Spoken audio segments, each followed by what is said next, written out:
"Congratulations, Your Majesty. You are with child." The healer's words rang in Octavia's mind as she eagerly made her way towards her husband's chambers. Though Lionel had never once made her feel lacking for not becoming pregnant, months after months, year after year, the whispers at court had gotten louder. Why is the queen not pregnant yet? What must the king think? Well, this was it. She was pregnant now. The council would stop being concerned and the court would stop whispering. But mostly Lionel was going to be so happy. He had never cared about the rumors, not the way she had. But he did long to become a father.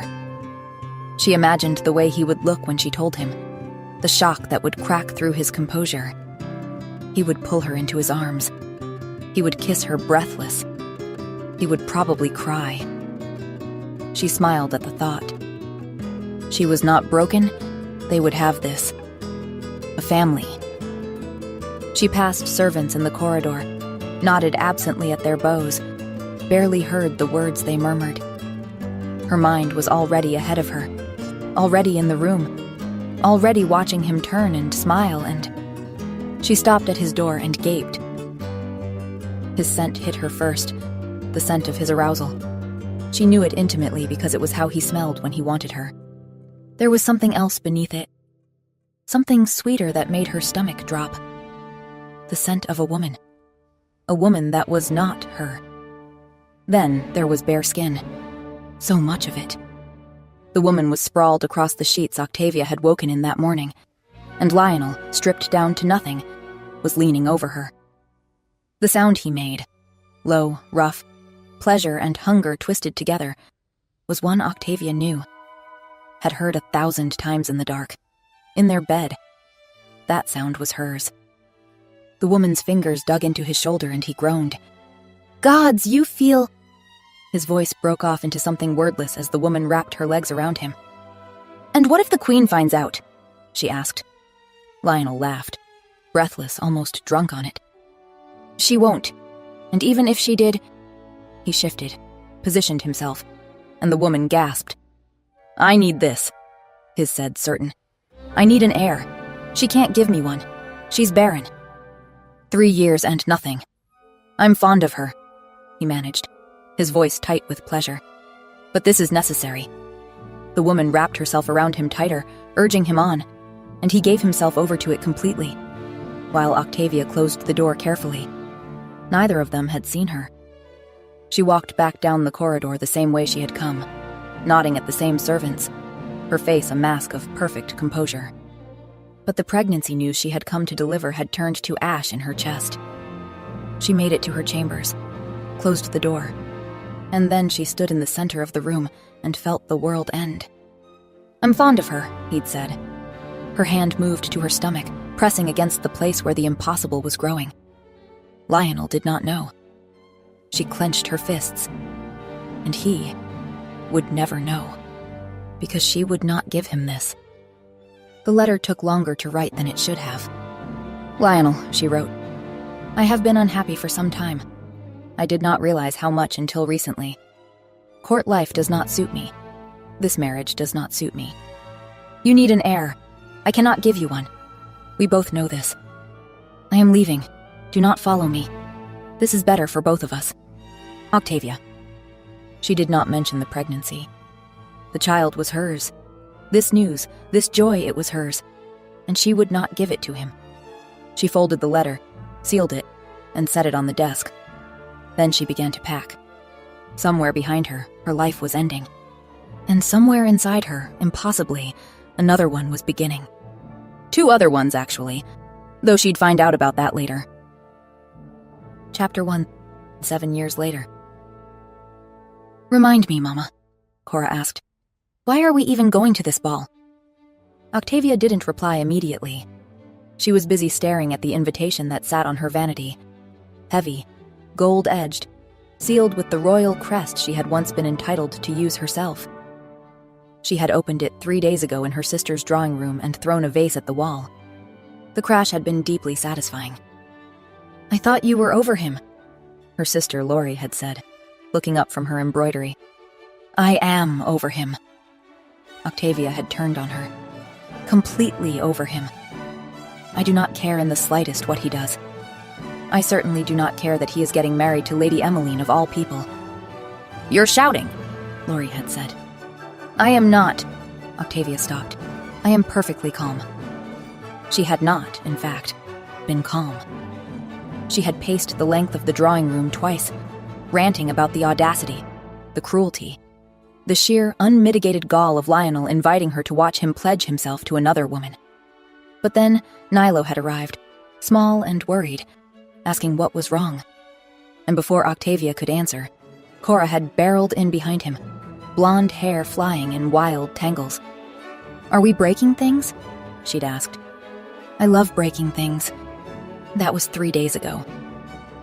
Now Octavia stood in front of her mirror as servants tightened her gown. The dress was deep crimson silk, the color of wine and vengeance. It clung to her tall frame like it had been painted on. She looked like a queen. She looked like a woman who had moved on. She smiled. If Lionel wanted to rub his engagement in her face, she would rub her entire life in his. She would walk into that ballroom and show him exactly what he had lost. She turned from the mirror to face her twins. Listen to me, she said. We are going to this ball for one reason only, to deliver the engagement gift and pay our respects to His Majesty the King. You will smile. You will be polite. You will interact with no one.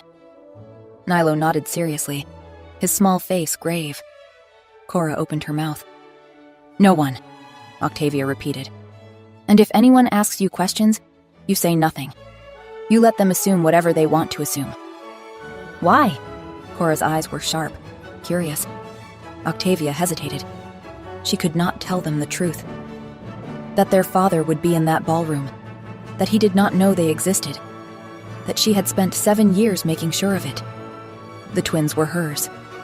Everybody would see she had never been barren. But Lionel couldn't know they were his.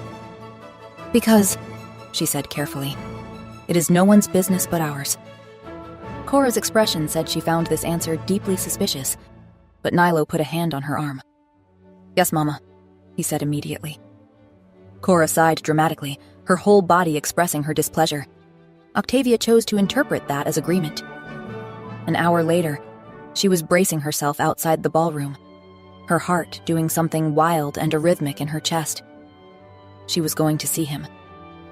After 7 years of silence, 7 years of absence, she was going to walk into a room and see Lionel's face. She wanted it. God help her. She wanted to watch his expression when he saw her, wanted to see the shock, the regret, the dawning realization that she had survived him. She wanted him to hurt the way she had hurt.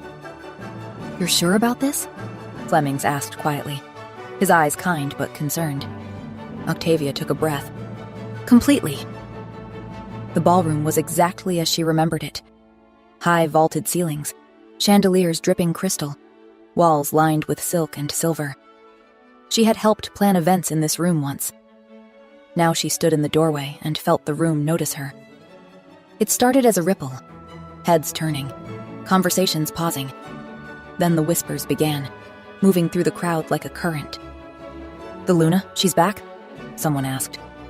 Are those her children? Someone else added. Octavia lifted her chin and took Flemings's offered arm. The twins fell into step beside her, Nilo on her left moving with careful precision, Cora on her right barely containing the urge to skip. Together they walked into the room. The crowd parted. Octavia felt every eye on her, measuring, assessing, remembering. She had been their barren queen once. She had disappeared without explanation. And now she was here, composed and beautiful, accompanied by 2 children no one had known existed, wearing a dress the color of a declaration of war. This was what she had come for, this triumph. And then she saw him.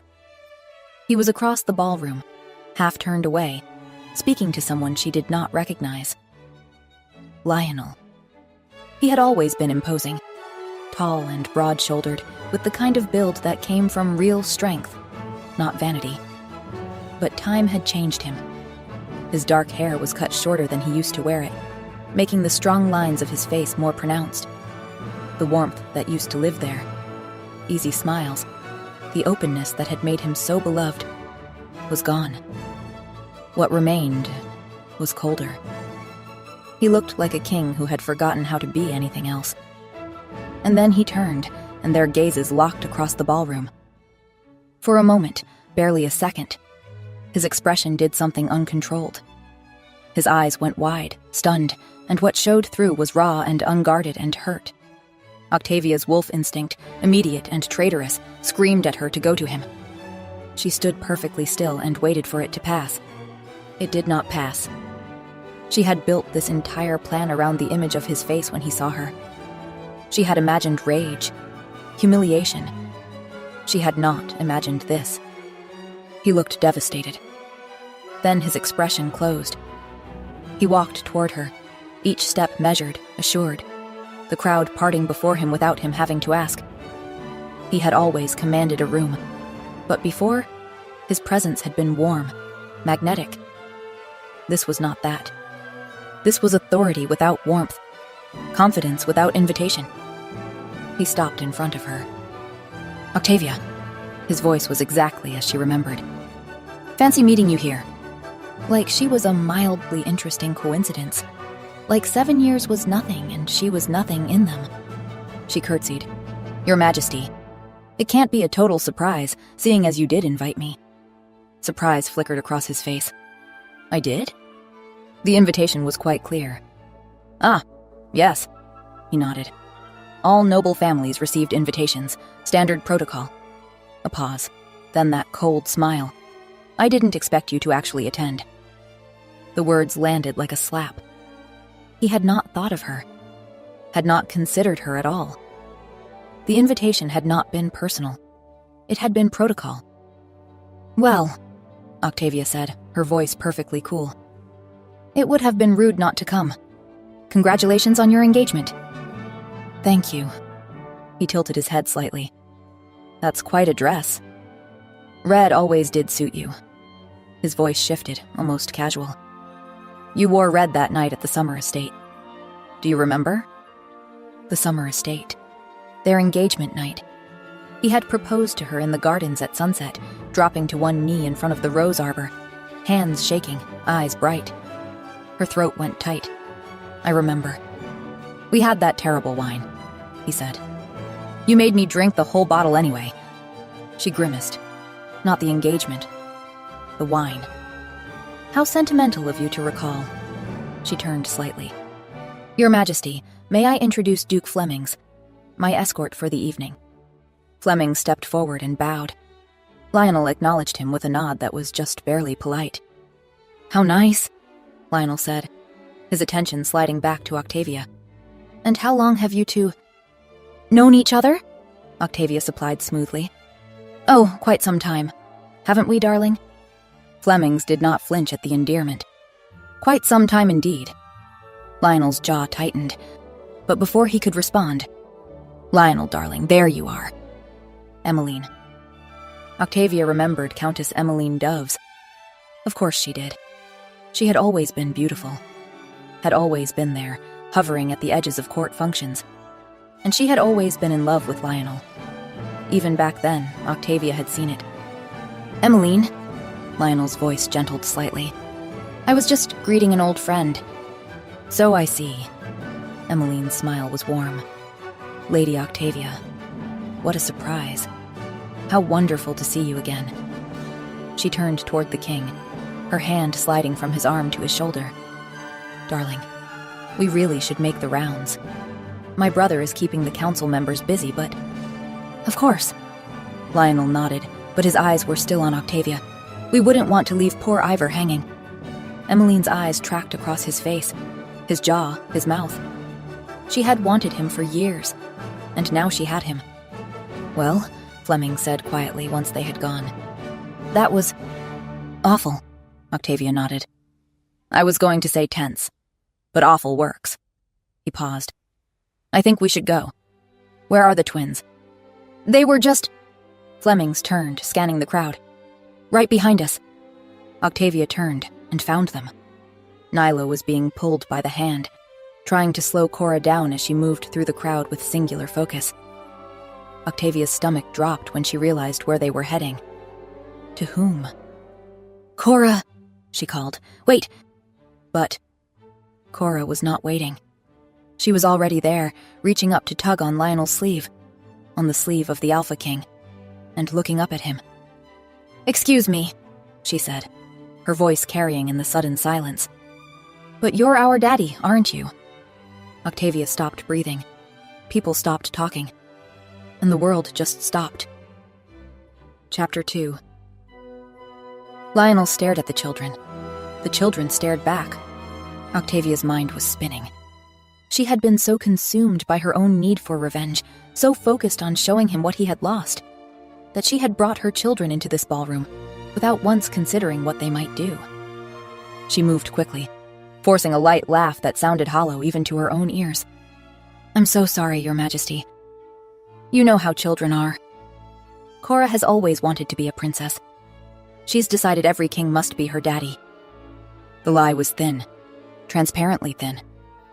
"Come along, both of you." She tugged gently, trying to guide them away.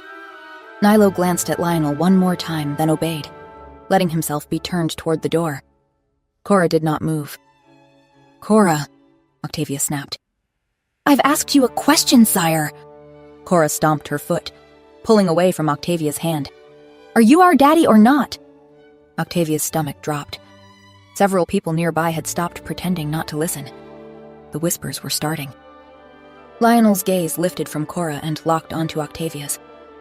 His face was pale, and underneath the shock, understanding was beginning to dawn. He looked back down at the children. "You should listen to your mother," he said. Relief flooded through Octavia so fast her knees went weak. Cora's face fell, but she did not argue. Nilo was already tugging her hand, and this time she let herself be pulled away.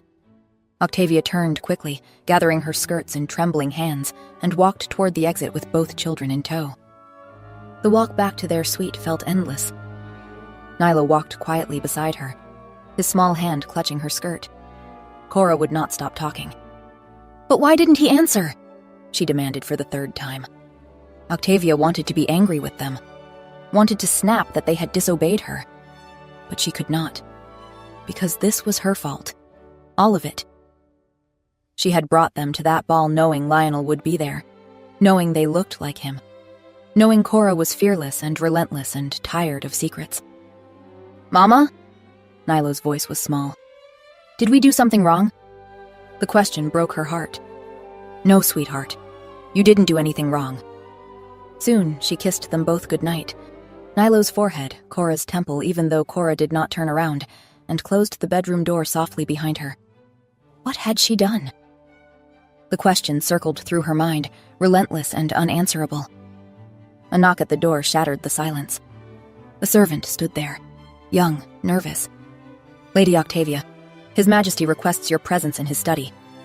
The bottom dropped out of her stomach. What did he know? What had he figured out? The children looked like him. That much was undeniable. But did he believe her flimsy excuse about Cora wanting to be a princess? The servant led her down corridors she knew too well. She used to run down this hallway to meet Lionel, used to slip into his study uninvited just to steal a kiss. Now every step felt wrong. The servant stopped outside the familiar door and knocked once. "Enter," Lionel's voice, deep and commanding and achingly familiar. She took a breath, lifted her chin, and walked inside. Lionel stood by the window, his back to her. His shoulders were tense.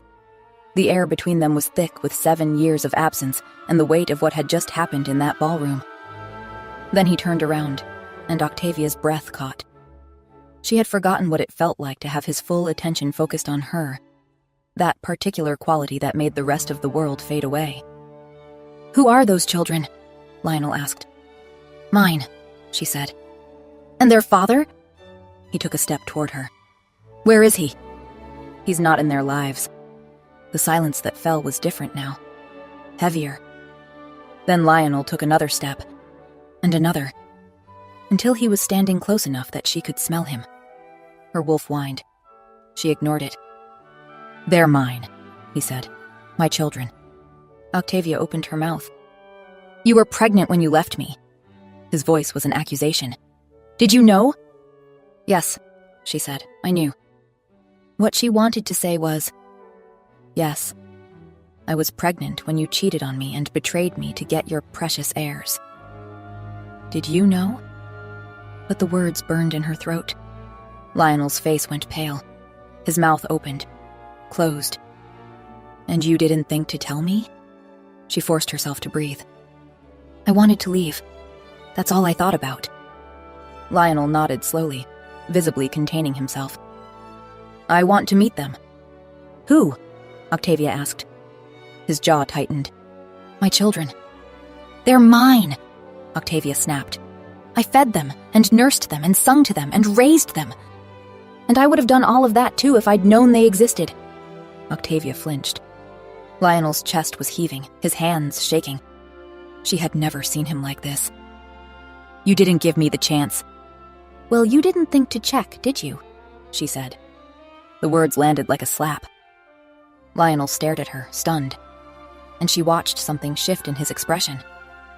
I didn't think you wanted me to, he said quietly. The admission hung in the air between them. I want to know them, Octavia. His voice was imploring. Please. She heard him step closer. Red, he said gently. Look at me. Her heart twisted so painfully she thought it might stop. He had called her that when they were alone, when they were happy. She suddenly remembered the way he used to touch her, the sounds he made when she touched him back. She flinched away from his outstretched hand like it burned. It would disturb them, she said quickly. Knowing you now. They came to me, Lionel insisted. They asked me if They're children. The words burst out of her. They don't know what's good for them. And do you? Know what's good for them? Keeping them from their father? Guilt crashed over her in a wave, because he was right. God help her, he was right. Lionel, please, let me meet them. Let me show up for them. They do have a father. I'll show them. His voice dropped to almost a whisper. And you? Octavia froze. The sincerity in his voice cut through every defense she had built. This was Lionel. The man she had married. The man she had loved. The man she had lost. You don't have to, she whispered. I want to. The words were fierce. Certain, absolute. One meeting, she heard herself say. Tomorrow. The next morning, Octavia stood in the sitting room with the twins, trying to calm her racing heart. She had barely slept. Cora sat on the settee, swinging her legs restlessly. Why didn't he want to meet us before? She asked. It's complicated, sweetheart. Why didn't he come find us? If he's our daddy, why didn't he know about us? Octavia had no answer for that. Not one she could give to a 6-year-old. Nyla was quiet beside his sister, his hands folded carefully in his lap. What if he doesn't like us? He asked softly. The question broke her heart. She crossed to them and knelt down, taking both their hands in hers. I will love you no matter what, she said firmly. Do you understand? You are everything to me. It was not the reassurance they needed, and she knew that even as she said it. They did not need to know she would always love them. They knew that already. They needed to know their father would. A knock at the door made all three of them jump. Lionel looked different than he had last night in the study. The raw desperation locked back down behind something gentler. He was nervous. May I come in? He asked quietly. He stopped a few feet from the twins, and Octavia watched his eyes move over them. Then he knelt down, brought himself to their eye level. Hello, he said quietly. Both children stared at him, frozen. Lionel's throat worked as he swallowed. His hands were shaking slightly. He extended his arms. An invitation. For a heartbeat, no one moved. Then Nyla walked into Lionel's arms.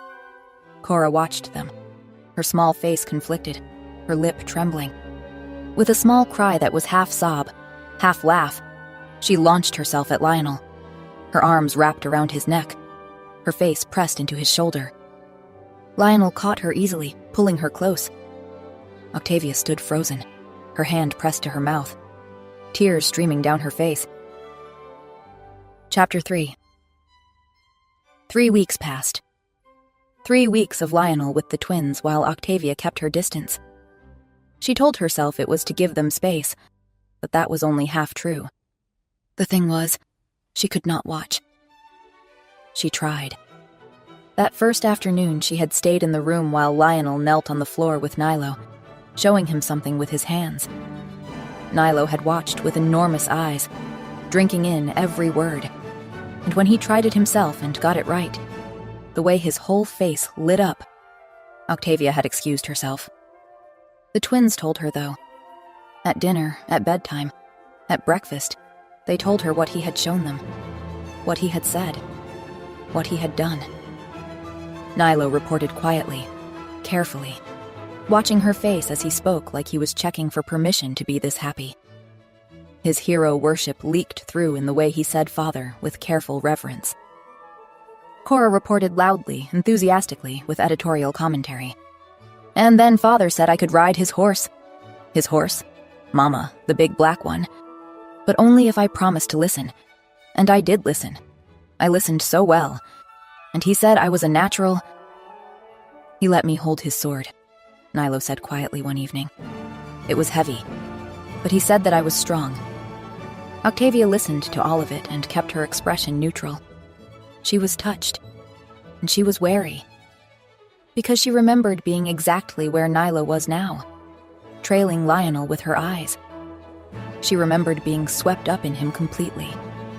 She had been so certain of him, had never trusted anyone the way she trusted Lionel, and had never once questioned it because he had never given her reason to. And then she had walked into that room. That was the thing she had never been able to resolve. She could not reconcile the man she'd known with what she saw that night.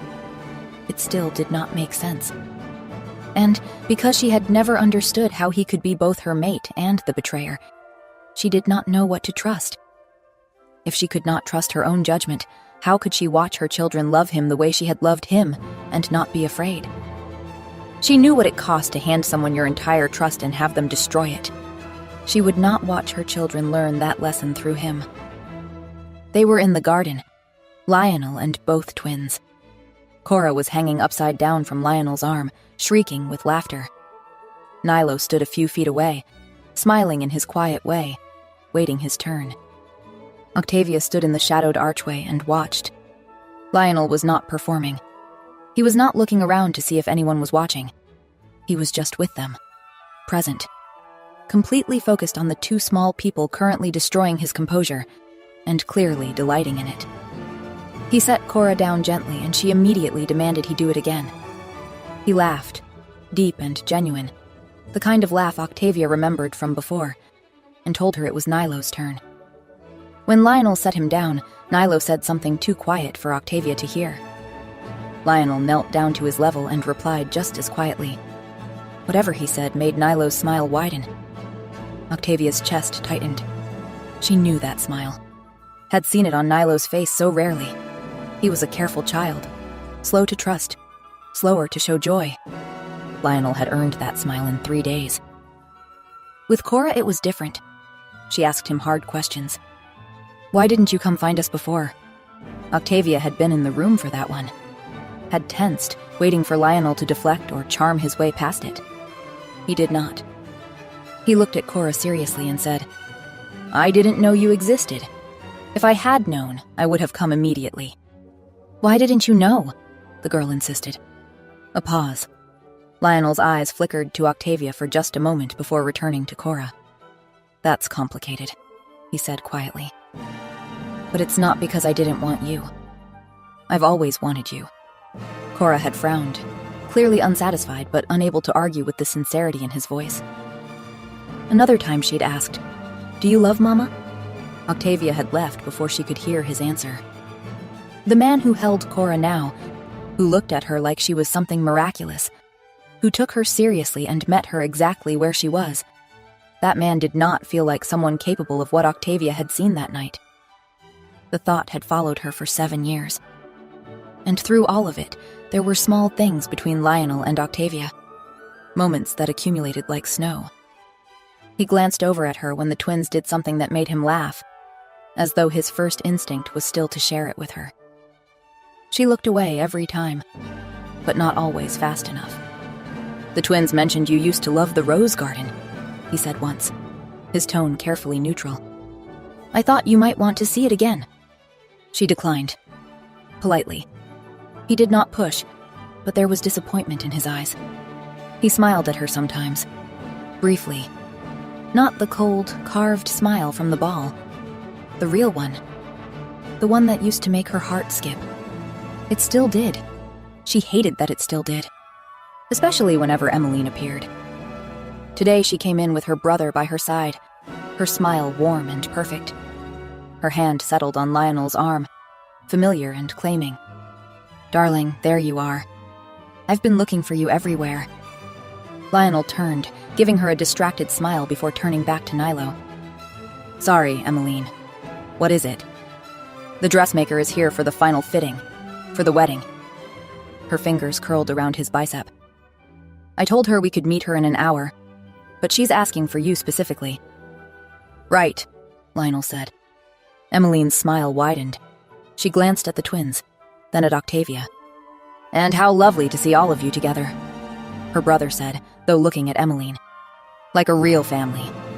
Octavia sat very still and felt the warmth of the last few minutes drain away like water. Emmeline was being polite, but she was also going to be his wife. She would want children, legitimate heirs, children of the king.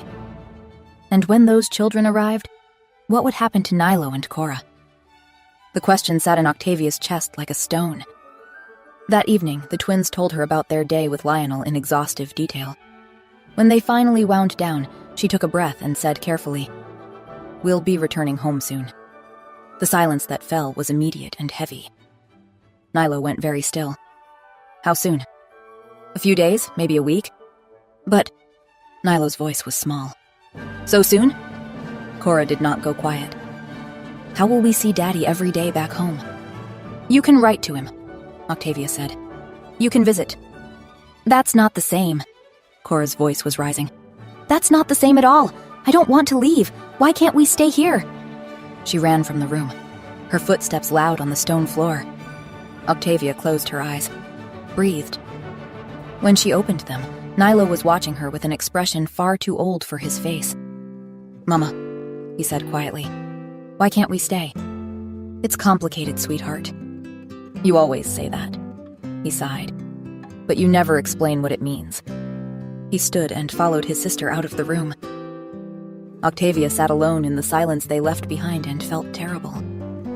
The next day, Lionel found her in the library, pretending to read a book she could not focus on. "Cora said you're planning to leave," he said. She set the book down and met his eyes. "What do you want me to say, Lionel?" "I want you to explain why you're taking my children away." "They're my children." "Octavia." He crossed the room, stopped a few feet from her. "Please, just talk to me." "You're engaged," she said. "You're getting married in a matter of weeks. What exactly do you imagine happens after that? You're going to marry Emmeline. You're going to have legitimate heirs. What happens to Nilo and Cora then?" "They're my children," Lionel said, frowning. "Nothing happens to them." "You say that now. But what about when you have other children?" Her voice was shaking. "I will not let them build their entire hearts around a father who will one day have a new family to care about more. I will not let them be slowly set aside, made to feel like an afterthought." Lionel stared at her. When he spoke, his voice was very quiet.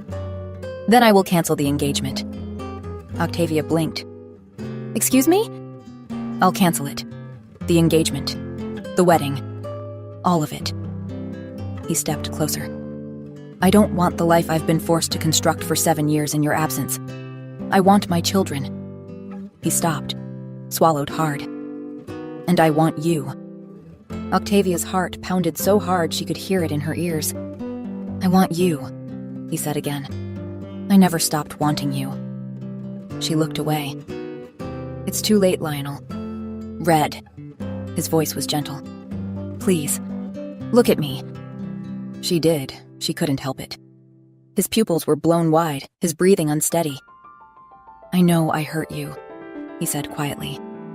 "But I need you to understand. I would have done anything to keep you. If I had known what was wrong, if you had just told me." "Stop it," she said.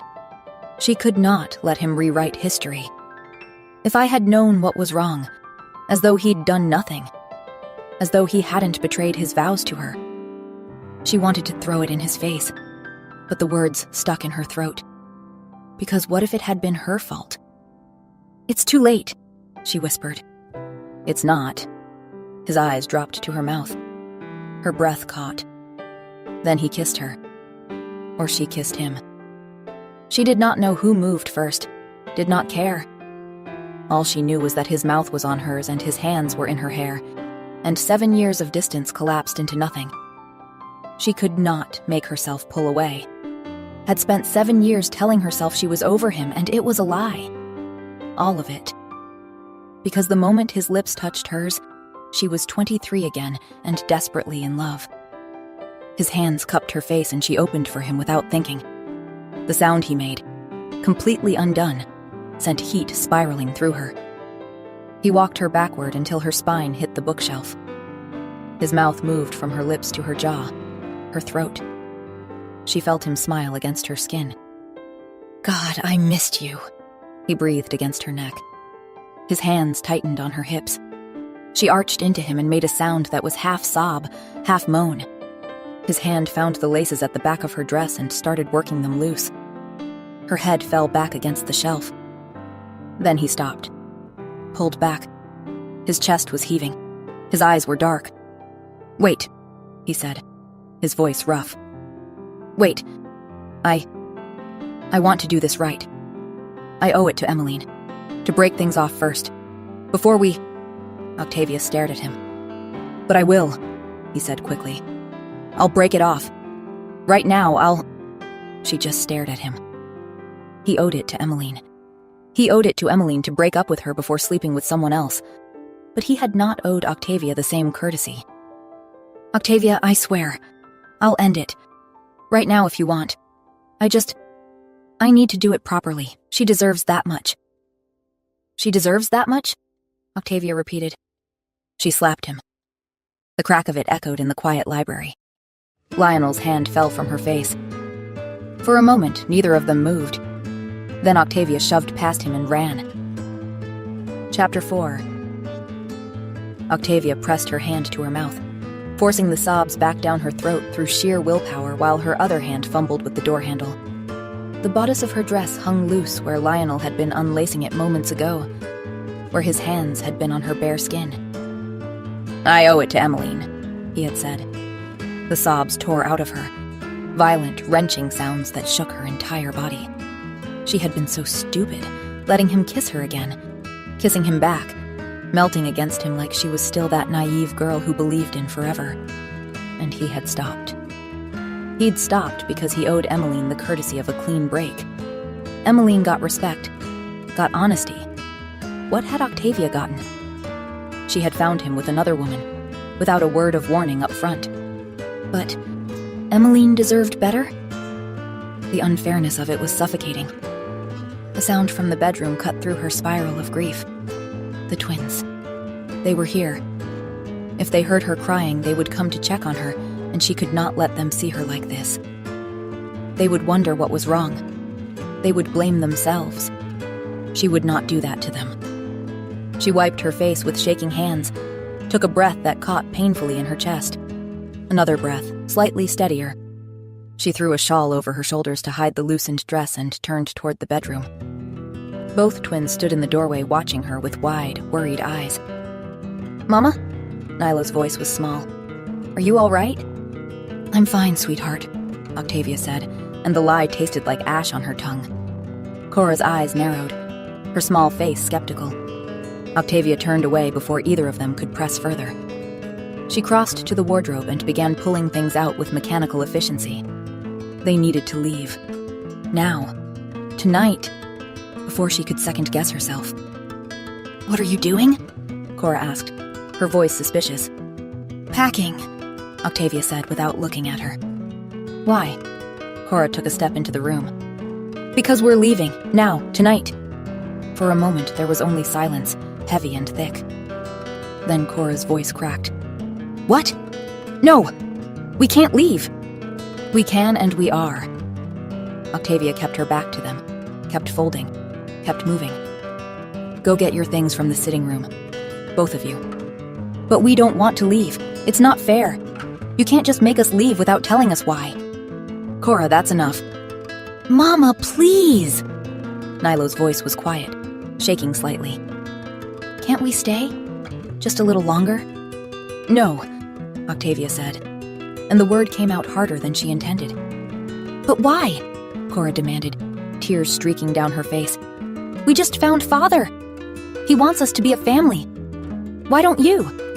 The word stabbed through Octavia's chest like a blade. It's not that simple. Yes, it is, Cora shouted, her small body vibrating with fury and hurt. He's our father. He wants to be with us. Cora, enough.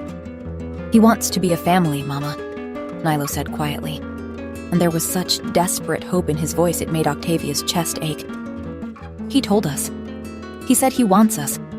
All of us. Why can't we? Stop! Octavia snapped.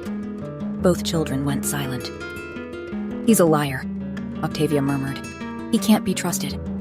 What? Nilo whispered. He lies! Octavia's voice was shaking. He makes you believe things that aren't true. He makes you trust him completely, and then he... What does that mean? The voice came from the doorway, deep and hoarse and completely wrecked. Lionel stood there, one hand braced against the frame as if he needed it for support, his eyes red-rimmed and wild. What does that mean? He asked again, shakily. That I'm a liar. That I can't be trusted. Octavia winced. Not here, she said. But Lionel stepped into the room, almost stumbling, his eyes fixed on her face. What did I ever do that made you believe you couldn't trust me? He murmured. Rage flooded through her like fire. How dare he stand there looking wounded and confused? You know what you did! She screamed. How can you look at me and pretend you don't know? Lionel's face went blank with shock. Mama? Cora asked, voice tiny and frightened. Octavia looked at her, at both of them, standing there watching their parents. She could not do this in front of them. Go to the library, she said. Both of you. Now. But... Cora started. She's right, Lionel said, his voice firm but gentle. Listen to your mother. The twins looked between their parents, then slowly, reluctantly, left. After the door closed with a soft click, Octavia and Lionel stared at each other across the room. Were you really going to leave? He asked quietly. Were you even going to say anything this time? There's nothing to say, Octavia said, and turned back to the packing. She grabbed another dress from the wardrobe, her hands shaking so badly the fabric slipped through her fingers. So that's it? Lionel's footsteps crossed the room. You're running away again? Running away? She spun to face him. What else was I supposed to do? You were supposed to talk to me, to communicate instead of leaving when... And what did you expect my feelings would be, Lionel? She spat. After catching you in bed with another woman? Lionel froze. The color drained from his face. For a long moment, he did not move. What? He asked. The word came out barely audible. Oh, you didn't think I knew? Octavia laughed. Well, I knew. How do you think it felt? Finally learning I was pregnant only to find you with another woman because you stopped believing I could. Octavia. It broke me! The words tore out of her chest. She was crying, tears streaming down her face. You pursued me, she said. Do you remember? I didn't want to fall for you. I had built walls specifically to protect myself from men like you. Charming, powerful men who said pretty things they didn't mean. Her voice broke. You swore you would never love another. And I believed you. She drew a shaking breath. I loved everything about you. Your laugh, so open and genuine. Your warmth. The way you made people feel seen. I loved waking up next to you. I loved the way you said my name. And then I walked into that room. she said, the words barely intelligible. And I saw you with her. I heard the sounds you were making, sounds I thought belonged to us. I heard you talking about how your wife was barren. What are you talking about? Lionel interrupted, eyes wild. Octavia, I never slept with anyone else. Her breath caught. Silence. Absolute crushing silence. What? He was denying it. Standing there looking her in the eye with his face pale and his eyes red, denying what she had seen with her own eyes. For one terrible, destabilizing moment, doubt crept in like poison. Did I misunderstand somehow? No. She remembered. The woman's gasps, the way the bed moved, that low, helpless sound he made when pleasure overtook him. She had seen his face, heard his voice. But then, why was his face so pale and drawn? Why did his eyes look so devastated? I never betrayed you, Lionel said, reaching for her. Octavia, I swear to you. You're saying I made it up? She cried.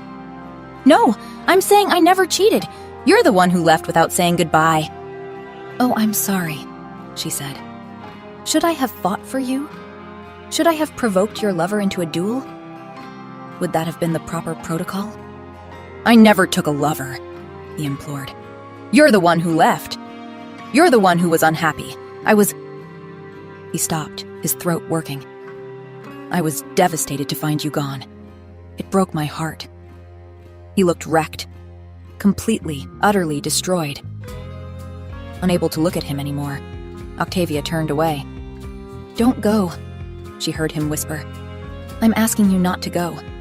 I didn't before. I should have.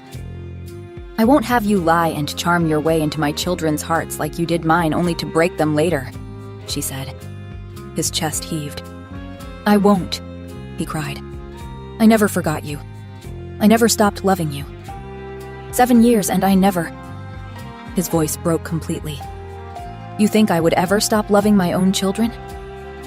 For one terrible, disorienting moment, she was confused again. But she had seen it. She had seen him with that woman. I don't believe you, she said. You can't even admit what you did. Lionel stared at her. His mouth opened, closed. I'm going to find our children, she said quietly.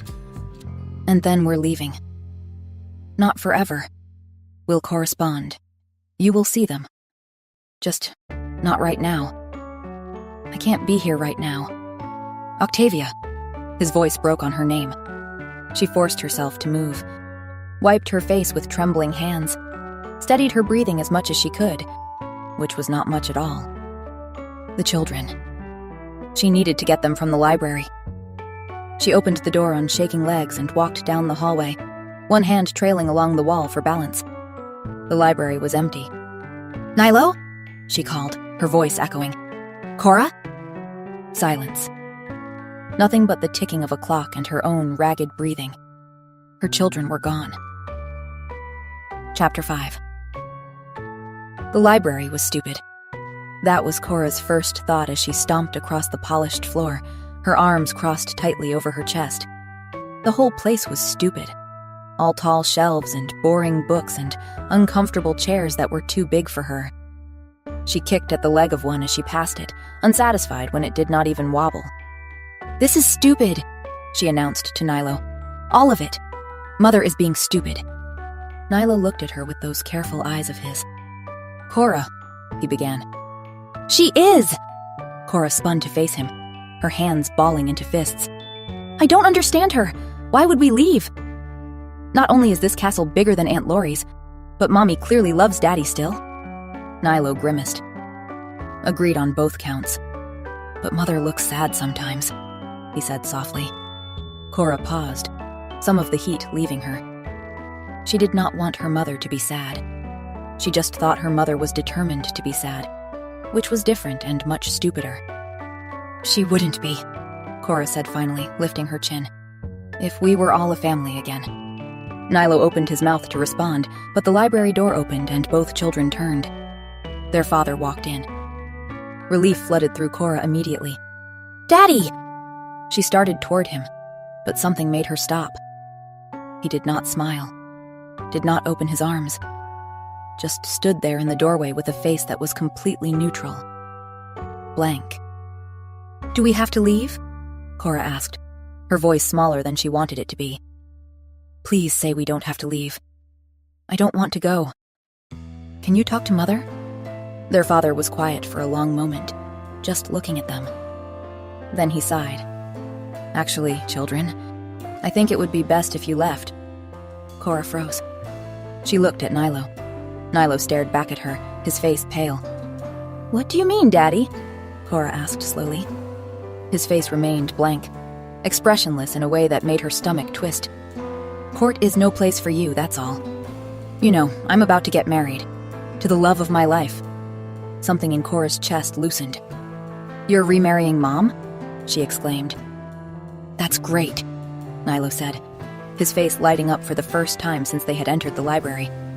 Their father's face fell, not in disappointment, in something else. Something that looked almost angry. "No," he said flatly. "I'm marrying Countess Emmeline Doves." Cora blinked. "Who?" she asked. "That lady who follows Daddy around," Nilo said quietly to her. Cora's nose wrinkled. "The maid?" "She's not a maid!" their father exclaimed, his face twisted in anger. "She's my dearest friend, my one true ally, the woman I love." Cora turned to Nilo, confused. "Do you think he's joking? Surely he's joking, right?" Nilo looked uncertain, his brow furrowing. "But father, you don't love Lady Emmeline like you love Mother." He took a cautious step forward. "You said so yourself." Their father's eyes widened. No, I did not!"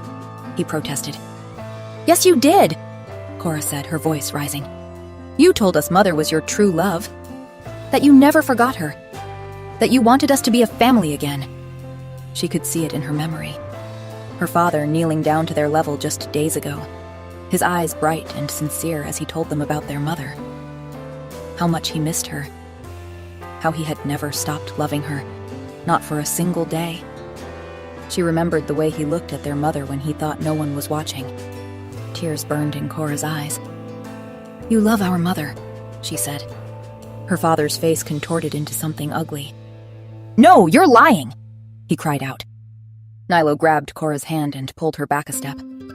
"You're the one who's lying," he said quietly, but his voice was firm. Cora stared at her father. The way he held himself was not quite right. Too rigid, too controlled. And his eyes were wrong. They were the right color, but they were looking at her wrong. Her father had never looked at her like that. "You're not our daddy," Cora decided slowly. She looked at Nilo for confirmation. Her brother nodded once, sharp and certain, still pulling her backward. He was watching the man in front of them warily, his body tense. "He looks like father," Nilo said, his voice low and urgent. "But he's not our father." The man's face twisted with fury. "Come back here!" He lunged toward them. "We need to find Mother," Cora said, pulling Nilo after her. They ran. Cora's legs pumped as fast as they could, Nilo just ahead of her. They headed for the door, but the man was faster, cutting them off. They pivoted, racing between the tall shelves, weaving through the library. Behind them, she could hear him. Heavy footsteps, breathing hard, getting closer. A hand grabbed her arm. Cora screamed. She twisted, saw Nilo ahead of her, his face white with fear. He had stopped running and was turning back toward her. "Run, Nilo!" Cora shouted. "Run!" Nilo hesitated, his feet frozen, his eyes locked on her. The grip on her arm tightened painfully. "Run!" Cora screamed again. For a moment, he just stood there, and Cora thought he was going to try to come back for her, which was the stupidest thing he could possibly do. Then he understood. His small body shimmered, compressed. Fur rippled across his skin. Within seconds, a small wolf pup stood where her brother had been. Pride surged through Cora even as she struggled against the grip on her arm. It was his first shift. He had been working on it with their father for days, and he had done it. "That's it, Nilo," she shouted. "Keep the pace. Don't turn back." "Oh, shut up, you ungrateful..." The man's hand clamped over her mouth, cutting off her words. Cora did not hesitate. She bit down, hard. The man yelped, a sound that was not like their father's voice at all, and his hand jerked away. She tried to run, but he grabbed her shoulders and spun her around. Cora found herself staring up at a changing face. Features rippled like water, shifting and reforming before her eyes. The sharp jawline softened. The broad shoulders narrowed. The person standing in front of her was still wearing her father's clothes, the shirt hanging loose now on a smaller frame. But the face above them was not her father's face. Cora screamed. Chapter 6. Octavia was moving through the castle corridors at a near run, her heart pounding so hard she could feel it in her throat. The library had been empty. The sitting room had been empty. The conservatory, the study, the drawing room, all empty. Her children were nowhere. Where are they? Panic was rising in her chest, making it hard to breathe. She needed to find them. She should go to Lionel, get help, call the guards. Mother! Octavia spun around.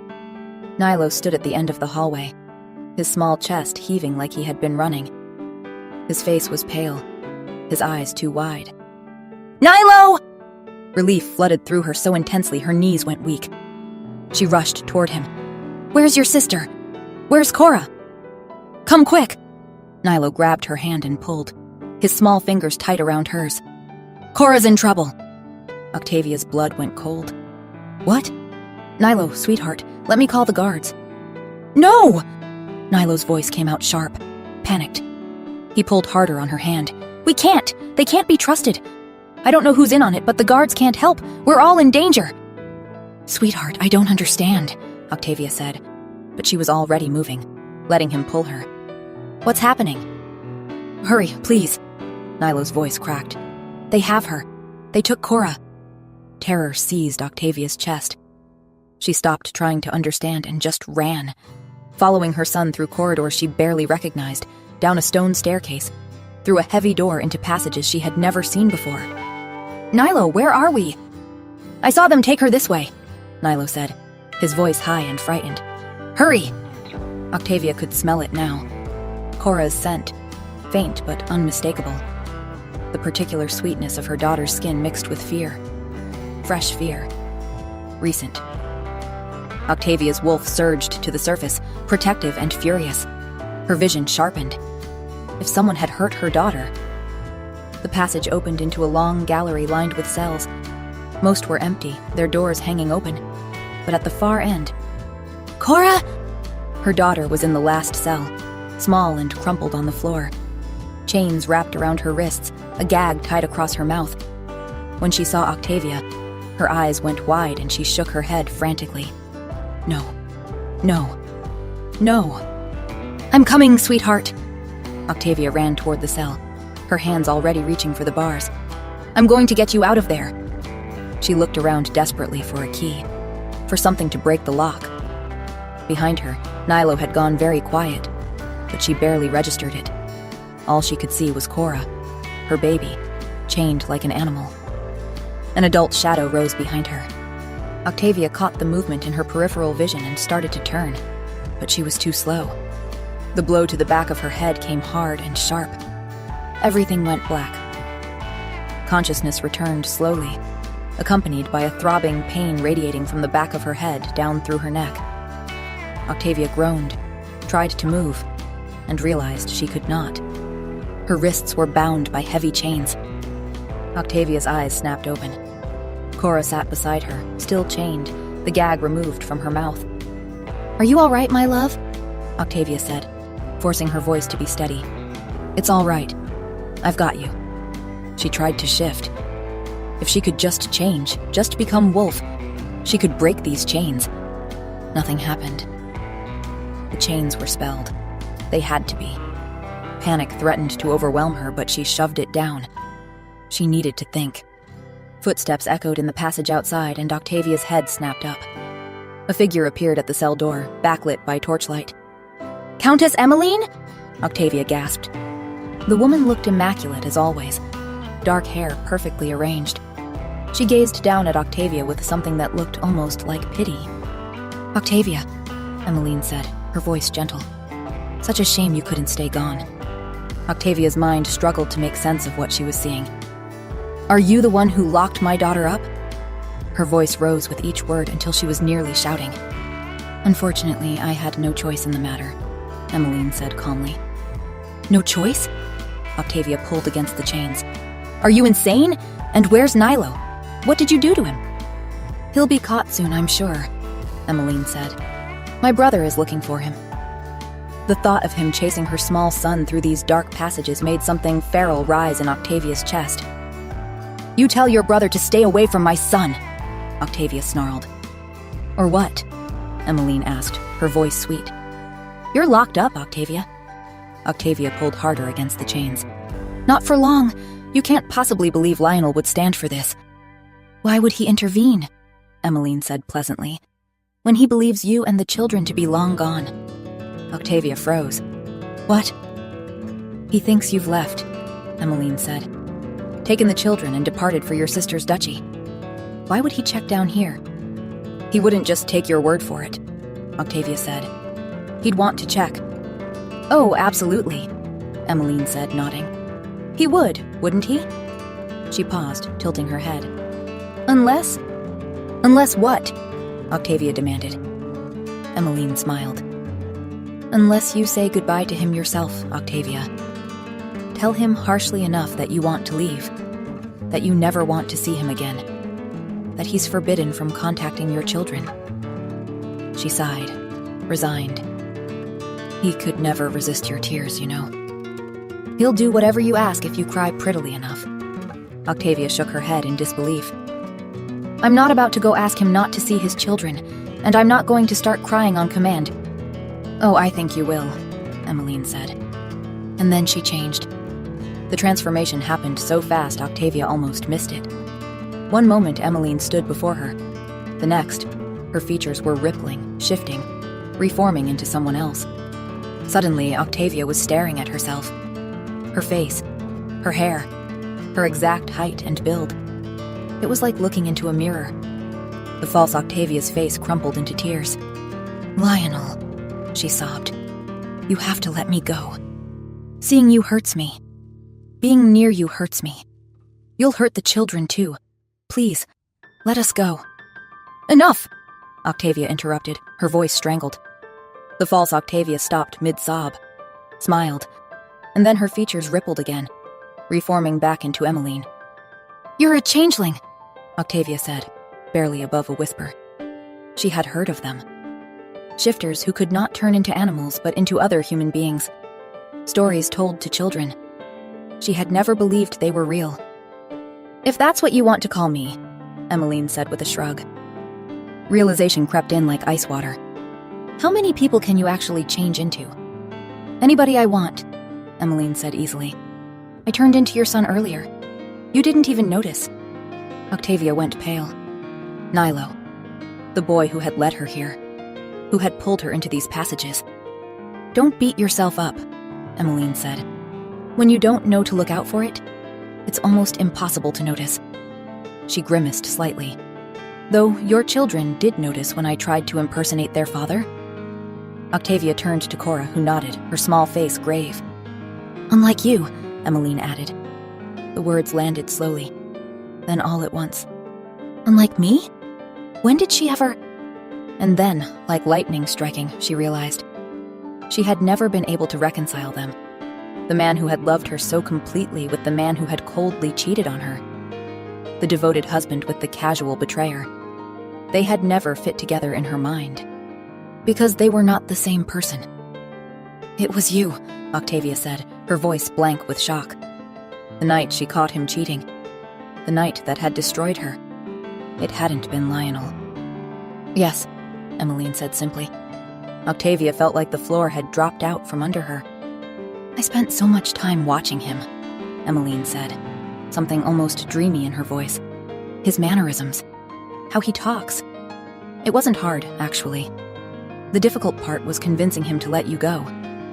Your letter helped, but he tried to come after you that morning. Where was he? Octavia's voice came out as a snarl. While you were impersonating him. Where was my husband? Drugged, Emmeline said calmly. In another room. Couldn't risk him waking up before you were long gone. Octavia saw red. How dare you! She pulled against the chains with all her strength. Drugging my mate, impersonating him. And then, impersonating you? Emmeline finished. He begged you to come back, you know. He thought the pressure of court was making you unhappy. He even offered to abdicate. She laughed, and it was a sad sound. I thought perhaps I could pretend to be you for the rest of our days. He'd never know, and I'd finally have him. But I want him to love me for myself. Her smile turned brighter. I was there for him all those years he spent not getting over you. The council wanted him to remarry. I offered. I told him I was all right with him never forgetting you. Her face fell slightly. Of course, I didn't think you'd show up with 2 children. Octavia was still pulling on the chains. Let us go! Right this instant! Not yet, Emmeline said. Not before you agree to help me. He's not going to marry me now. Not when he knows his children want him. Help me. Convince him otherwise and disappear. Never, Octavia said flatly. Stay away from him. Emmeline's expression hardened. Either you help me have Lionel, or I kill your children. Starting with Cora, so you know I'm serious. Octavia's blood ran cold. And then what? You think Lionel will let you live once he finds out? He won't find out! Emmeline's voice rose for the first time, losing some of its careful control. This is your last chance. Promise to help me or you all die. Octavia looked at her carefully, at the desperation underneath the threats. You don't really want to hurt us, she said slowly. Emmeline's face twisted. No, I don't. I don't want to hurt you or the children. But I've worked too hard to be with Lionel. Her voice turned imploring. What we have is special, Octavia. In the long run, he'll be so much happier with me. The thought of Emmeline touching Lionel made nausea rise in Octavia's throat. She could not let this woman anywhere near her mate. But right now, chained and trapped, she needed to buy time. Let me think it through, Octavia said carefully. Emmeline nodded, satisfied. I'll give you until morning. She turned and walked away, her footsteps echoing down the stone passage. Octavia waited until the sound faded completely. Then she turned to her daughter. I'm not going to help her, she said quietly. I promise you, Cora. I'm going to get us out of here. She just had to figure out how. Chapter 7. Octavia sat in the darkness of the cell, her mind racing through possibilities and discarding them just as quickly. Beside her, Cora was still gagged, her small body pressed against Octavia's side. It's going to be all right, sweetheart, Octavia whispered, though she had no idea if that was true. I'll get us out of here, I promise. Cora made a muffled sound against the gag, her eyes urgent. A sound in the passage made them both freeze. Footsteps, small ones, padding softly across stone. A small blonde wolf pup appeared at the cell door, his green eyes bright in the darkness. Nilo, and he was carrying keys in his mouth. Relief crashed over Octavia so powerfully she felt dizzy with it. The pup wagged his tail once, then shifted. Within moments, Nilo stood there in his human form, holding a set of keys in his small hands. I got the keys from the guard station, he said quietly. They didn't see me. Oh, my clever boy, Octavia breathed. Nilo fumbled with the lock, his small fingers shaking. It took 3 tries, but finally the cell door swung open. The moment she was free, Octavia reached for Cora's gag, untying it with trembling fingers. Cora gasped as soon as it was off. Mama! I know, sweetheart. Octavia pulled both children into her arms. Are you all right? Both of you? We're fine, Mama, Nilo said, his voice muffled against her shoulder. I bit the fake father, Cora said with satisfaction. Hard. Despite everything, Octavia felt her mouth twitch. Good girl. She stood, her legs unsteady. Her mind was already moving, planning. They needed to get out of here. We have to go get father, Cora said as if reading her mind. We will, Octavia said. But first I need to get you both out of here. There's a servant's passage. No, Nilo said quietly. Octavia looked at him in surprise. Nilo rarely contradicted her. We're not leaving without you, Cora said fiercely. And we're not leaving without father. Cora, this woman is dangerous, I can't let you— That's why we're coming with you to help, Cora interrupted, her small chin jutting out stubbornly. Octavia looked between them, her brave, stubborn children who had already been through far too much. There's a trap door, Octavia said finally, in the old chapel. Do you remember where that is? Both children nodded. I want you to go there and wait for me. If I don't come back in an hour, I want you to run. Get to the stables, take horses, ride for your aunt's duchy, and don't stop. You're in charge of getting backup. Do you understand? Cora scowled but nodded. Octavia led them through the passages, up the stairs, into the chapel. She showed them the trap door hidden beneath the altar cloth, watched them climb down into the tunnel below. 1 hour, she said. If I'm not back, you run. She closed the trap door before they could argue. Then she turned and ran for the main hall. She needed guards, needed witnesses, needed to stop Emmeline before she could do whatever she was planning with Lionel. She found 3 guards in the corridor, standing at attention. The Countess Emmeline has committed treason, Octavia said without preamble. She is a changeling. She has been manipulating the king. Come with me immediately. The guards exchanged glances but followed. Octavia's authority as the former Luna still carried weight, it seemed. They moved through the castle quickly, Octavia following her instincts. The throne room, the king's chambers, somewhere public enough to be seen but private enough to— She heard voices ahead. Emmeline's voice, and Lionel's. Octavia burst into the hall and stopped dead. Emmeline stood in the center of the room, pressed against Lionel's chest, crying softly against his shoulder. His arms were around her, holding her close. When Lionel looked up and saw Octavia, his face went cold, hard.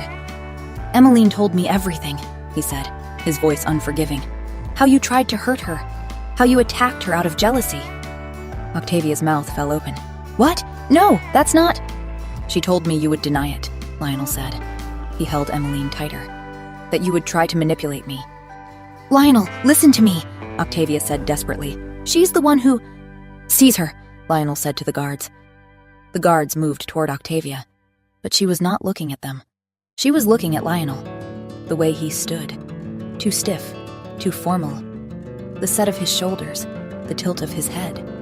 The way his eyes did not quite track right when he looked at her. Now that she knew what to watch for. You're not Lionel, Octavia exclaimed. The guards paused, uncertain. He's impersonating the king! You have to— What are you talking about? Emmeline pulled away from the false Lionel. Of course he's— A small blonde blur shot into the room. Nilo in wolf form launched himself at the king, small teeth sinking into his arm. The king yelped, a sound that was not Lionel's voice at all, too high, too sharp, and jerked away violently. His features rippled, shifted, changed. Within moments, a different man stood there clutching his bleeding arm, tall, broad-shouldered, with unremarkable features twisted in pain. Ivor! Emmeline gasped, her face draining of color. Cora ran in behind her brother, slightly out of breath. We figured out causing them pain makes them switch back. Not very good shifters, if you ask me. The guards stared in shock, hands on their weapons but uncertain where to point them. These 2 are changelings, Octavia said, her voice shaking with barely controlled fury. She pointed at Emmeline and Ivor. They've been impersonating the king. She turned to them, her voice dropping to something cold and dangerous. Where is Lionel? Emmeline turned to Ivor, her face pale and confused. Yes, Ivor. Where is he? Ivor grabbed a sword from one of the stunned guards, his face twisting with desperation. They won't find him. I can take his place. No one has to know. Ivor, no! Emmeline said. We don't need him, Emmeline. Don't you see? We can have the throne. I don't care about the throne! Emmeline screamed. Where is Lionel? I'm not telling you, Ivor said flatly. If we don't give him the antidote, he won't wake up, Emmeline said desperately. I know, Ivor said, and there was something cold in his voice. Final. The words hung in the air like a death sentence. Octavia moved. She grabbed a sword from another guard and put it to Emmeline's throat before anyone could react. Where is he? Her voice was very quiet, the kind of calm that came before violence. Ivor stared at her defiantly and said nothing. But Emmeline began to cry in earnest, real tears streaming down her face. All I wanted was for me and Lionel to be happy, she sobbed. That's all I ever wanted.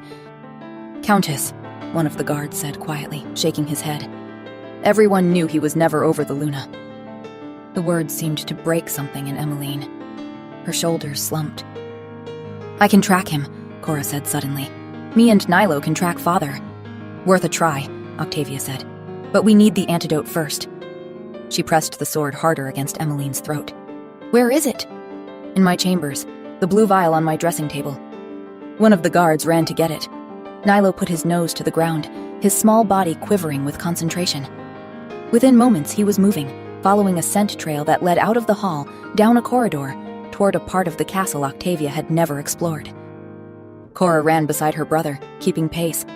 Octavia followed with 2 guards, the third staying behind to watch Emmeline and Ivor. They reached a hidden door, so well concealed in the stone wall that Octavia would never have found it without Nilo's nose. Cora ran her hands over it, found the catch, pushed it open. Beyond was a narrow passage leading down into darkness.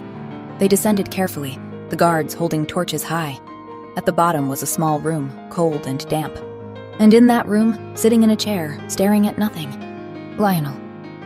He was alive, breathing, but his eyes were vacant, unseeing, staring straight ahead as if looking through the walls, through the world, at something none of them could see. "Are we sure it's the king?" one of the guards asked nervously. "I can recognize my own father, thank you," Cora said indignantly. Nilo, still in wolf form, made an agreeing huff. Octavia was already moving, dropping to her knees beside Lionel's chair. "Lionel," she said softly, cupping his jaw. His skin was warm, but he did not react. "Lionel, can you hear me?" Nothing. He didn't even blink. "I'm so sorry," she whispered, tears streaming down her face. "I'm so sorry for everything. For leaving, for not trusting you, for thinking." Her voice broke. "You never betrayed me. You never stopped loving me. And I should have known." The guard returned with the vial, slightly out of breath. Octavia took it with trembling hands and uncorked it, the sharp, medicinal smell making her nose wrinkle. "Please," she whispered, bringing it to Lionel's lips. "Please come back to me." She tipped the liquid into his mouth slowly, held his jaw closed, massaged his throat until she felt him swallow reflexively. Then she waited. The seconds stretched into eternity. Then, Lionel blinked. His eyes focused slowly, like someone waking from a very deep sleep. They moved around the room, confused and disoriented, taking in the guards, the stone walls, the children. Then they landed on her face. Recognition dawned like sunrise, slow, then all at once. He smiled. "Octavia," he whispered, his voice hoarse. "I'm here." His hand came up slowly. "Forever?" "Yes," Octavia said, laughing and crying at once. "Yes, forever. I promise. I'm never leaving you again." Beside them, Cora and Nilo crowded close. They were whole. They were together, as they always should have been. Epilogue. 1 year later. The twins were playing in the garden, their laughter echoing off the castle walls. Octavia watched them from the window of Lionel's study, their study now, her hand resting absently on the swell of her belly. 7 months along, a girl this time, the healer said. "You're smiling," Lionel said from behind her, his arms coming around to rest on top of hers, his chin settling on her shoulder. "They're happy," Octavia said softly. "Listen to them." Below, Cora was trying to teach Nilo some elaborate game that involved a lot of running and shouting. Nilo was losing, as usual, but he did not seem to mind. "They are," Lionel agreed. His hand spread across her stomach, feeling for movement. "We all are." The baby kicked as if in response. Lionel's smile widened. It had been a year since they found him in that hidden room. A year since Emmeline and Ivor had been tried and sentenced. She for obsession and deception, for impersonating the king and queen, for 7 years of calculated manipulation. He for conspiracy, for attempting to seize the throne, for nearly killing Lionel with his refusal to reveal the antidote's location. They were locked away now, in separate cells in separate prisons. Emmeline had cried throughout her trial. Ivor had shown no remorse at all. Octavia tried not to think about them. Most days she succeeded. "Red?" Lionel's voice pulled her back. He turned her gently to face him, his hands cupping her face. "Where did you go?" "Nowhere," she said. But she knew he could see through the lie. He always could. I was just thinking, she admitted quietly, about how much time we lost. We can't change it. His thumb brushed across her cheekbone. We can only move forward. I know. She leaned into his touch. But sometimes I think about what we missed. What the children missed. They had talked about this many times over the past year. The guilt they both carried. Hers for leaving, for not trusting him, for keeping his children from him. His for not fighting harder, for letting her go, for believing the lies Emmeline had shown him. Some nights they still woke reaching for each other, needing the reassurance of touch, of presence. The children are happy, Lionel said gently. We're together now. It was true. Cora and Nylo had adapted to their new life with remarkable ease. They had their father. They had their mother. They had a home that was whole instead of fractured. That was enough for them. We should try to be more like them, Octavia said. We should, Lionel agreed. The baby kicked again, harder this time. They both felt it. Through the window, Cora's triumphant shout rang out. Nylo laughed, picked himself up off the grass, and chased after his sister with renewed determination. Lionel's arms tightened around Octavia. She leaned back against him and let herself feel the weight of him, the warmth, the steady rise and fall of his breathing. I love you, he said against her hair. Forever. Forever, she agreed. And for the first time in 7 years, she believed it without reservation. Hi everyone. Thank you so much for listening. I hope you enjoyed the story. And before you go, I've just released a brand new exclusive on my Patreon, The Alpha of the Cursed Castle. A runaway bride, a mysterious castle, and a man trapped in the same night for 200 years. If you'd like to discover it, the link is in the description. Thank you for being here, and I'll see you very soon.